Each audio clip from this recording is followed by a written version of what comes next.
Hello there guys, it's Stephen here. Manchester City 5, Leicester City 1. A very comprehensive and satisfying victory today at the Etihad. 4 goals for Agüero and 3 assists for Kevin De Bruyne in what was a masterclass from 2 of our most important players. We are now 16 points clear at the top of the Premier League. Obviously United play tomorrow, but that gap looks to be getting bigger every single game. It looks like we are slowly eking ourselves towards a 3rd Premier League title in 6 years. It looks very, very secure now, doesn't it? It was a beautiful performance, just the kind of performance that I needed after a few days break. I took a lovely little trip to Yorkshire in Ingleton with Nicola for our 4-year anniversary, and it was so relaxing. And to get back today and witness that, well, that was absolutely perfect. So thank you, Mr. Guardiola, thank you, Mr. De Bruyne, and thank you, Mr. Agüero. Before I go too far, as ever, I want to say thank you to the newest patrons, John Noonan and Michael Clayton. Guys, your pledges are most appreciated. I don't know what that Otamendi salute was about. It just happened. Blame the excitement of the game. But guys, thank you very much for getting involved in my Patreon. It means absolutely loads. If you want to get involved too and get a shout out or maybe get your name in the video or whatever,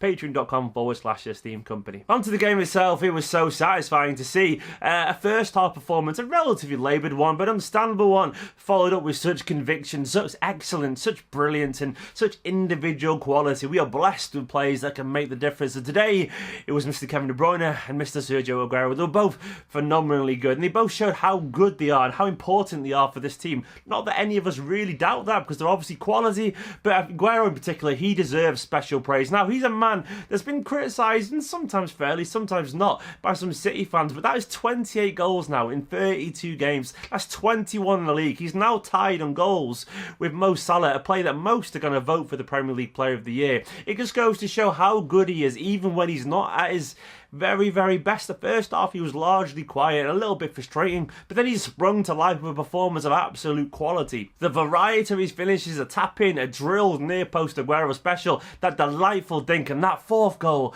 an absolute, I'm not going to swear, an absolute powerhouse of a strike. He was ridiculously good. But that's Aguero for you. One moment he can be frustrating, but then he's worth his weight in goals. It does bring forward the question about, is he the most suitable for our team, for his style of play?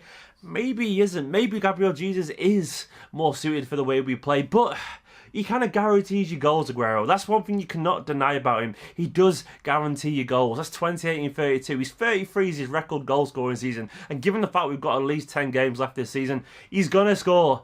He's going to break that. I'm almost certain he's going to break that. I think he's got more goals, or the same amount of goals this season now, this year, in 2018, as Chelsea have got. And that's a startling statistic, and it just shows how important that man can be for us. Yes, he's frustrating, but you can't deny that quality. Some of the most frustrating strikers in the world are also some of the most clinical. Look at Inzaghi or Van Nistelrooy, players that could frustrate given their game looking so limited at times, but also you can't deny that output. And Aguero falls into that category. He's an absolute legend at his club, and though I do suspect that one day he'll be replaced, maybe even in the summer, I wouldn't personally do it, because you can't replace that amount of guaranteed goals. That what he brings to this team.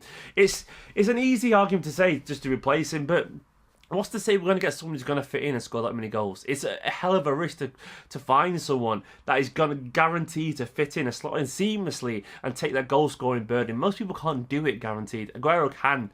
I'm not saying he's the perfect man for us, but sometimes you're better the devil you know. And the grass isn't always green on the other side, and other such cliches. There's a reason these cliches exist, but sometimes they're actually true. And Aguero, I like the fact that we know what we're going to get from him, even if it is sometimes frustrating. So, you know. Anyway, Aguero, he's a pretty good player. And another good player who was absolutely phenomenal today, Kevin De Bruyne. Sometimes when things aren't going perfectly, you need a man who can step up and just do something special. And this, for me, is why Kevin De Bruyne is the player of the year so far. He is just absolutely phenomenal. He is slowly edging his way up that table of the best players in the world. He's up there now in the top 5 at very least. Maybe even 3rd, maybe even 2nd. To the great Lionel Messi, maybe just 2nd, maybe 3rd behind Neymar or Ronaldo or whatever. I don't really care. All I know is De Bruyne, he sits on that table now and he dives alongside them. His performance today just showed how good he is. Some of the passes, the second one in particular for Aguero, the assist that most people just can't see, never mind absolutely execute. He seems to be playing football in slow motion. He just sees angles and passes and sees things ahead of time. He moaned last week. Well, I say moaned, just pointed out the obvious that he was tired. He got 3 days off during the week, and he obviously needed that, and he was so sharp today, so on it, so intelligent. And I guess someone like De Bruyne, he would have been personally really fired up to prove people today that what he was saying, that he was tired, was actually true. He would have come back today refreshed, knowing they had to really go at Leicester, and he did. Absolute quality. The more I watched the player, the more I fall in love with him. It wasn't a perfect performance in the first half. Yes, there was a few mistakes. Otamendi probably culpable for the goal. Laporte didn't really get near Vardy, but he tried his best. I'm not going to blame Laporte for that goal. He kind of got a block on. It clipped off his leg, unfortunately. It wasn't a full contact. But most strikers, never mind ones new to the Premier League, would struggle to get in front of Vardy there and stop him getting a shot away.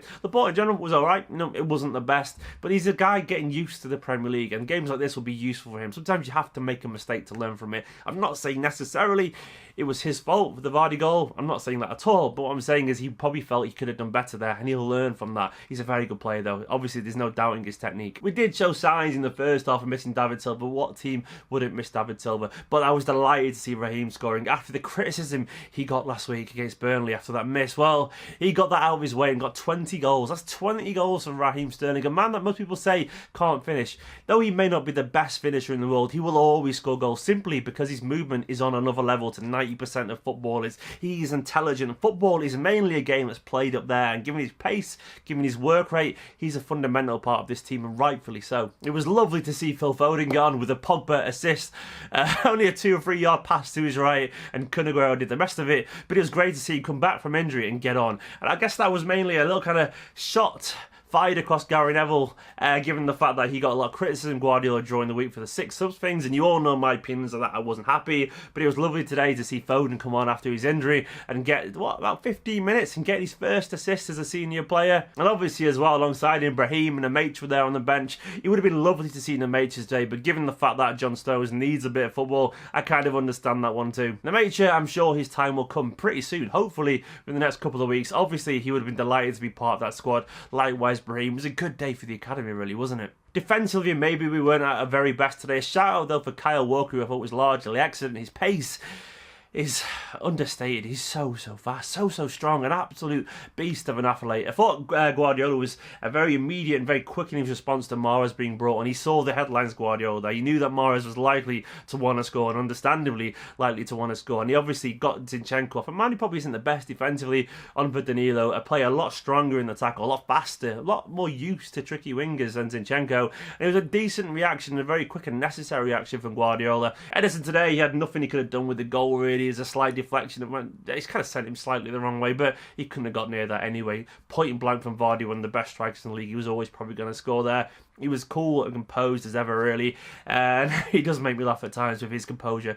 He's a bit of a strange person, isn't he? He's kind of reinventing what people expect from goalkeepers over here. Well, that was it. We are now 16 points clear against a team that was in form. Leicester, oh no mugs, and we needed that. We needed a game at the Etihad where we banged in a few goals. And today against Leicester, a team obviously with a little bit of history of us, given the fact that they battered us before, Mahrez a couple of years ago, kind of running us ragged, and then obviously given the Mahrez transfer, there was a little bit of tenacity to this game, a little bit of an added drama. But today, against a good team, we were largely excellent. I think it's worth remembering sometimes that a game lasts 90 minutes, not just 45. Even an underwhelming 45 can serve its purpose. A game like City's, a strategy like City's, is all about wearing the teams down. It's no coincidence that we score a lot of goals in the second half of football, because that kind of team, we make people run, we make them move, and we eventually wear them out by kind of like a death by 1,000 cuts. With that kind of team that prod away from you. We're not necessarily incisive always, but we will get you eventually. And that's how it proved to be. That's how the game unfolded. But guys, what did you make of that? Let me know in the comments. Also as well, I went to kind of Ingleton Falls with Nicola. We had a lovely, relaxing few days. We booked a bit of time off work. I made a little video testing my camera's footage. If you want to go and look at it on on a different YouTube channel, on my actual name YouTube channel, Stephen McInerney, I'll probably post like the odd vlog, maybe the odd kind of shot where I just test out my new camera. If you want to watch that kind of thing, some arty footage or some music by some of my favourite bands, go and click subscribe to that channel and watch that video.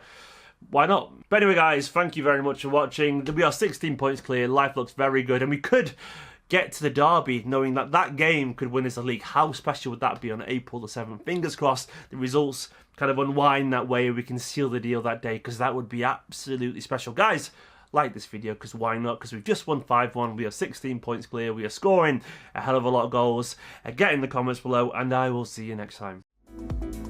Guys, thanks very much for watching this video. I want to say a very big thank you to all the support and all the really nice comments on that last little video I did, the little quick update one. You're all absolutely lovely people, and I really do appreciate all the support that you offer every single day. So thank you very much. If you want to get involved in Patreon, patreon.com/Esteemed Kompany. If not, keep watching these videos, keep lending that support, and I will appreciate you all absolutely loads. Thank you very much, and I'll see you next time.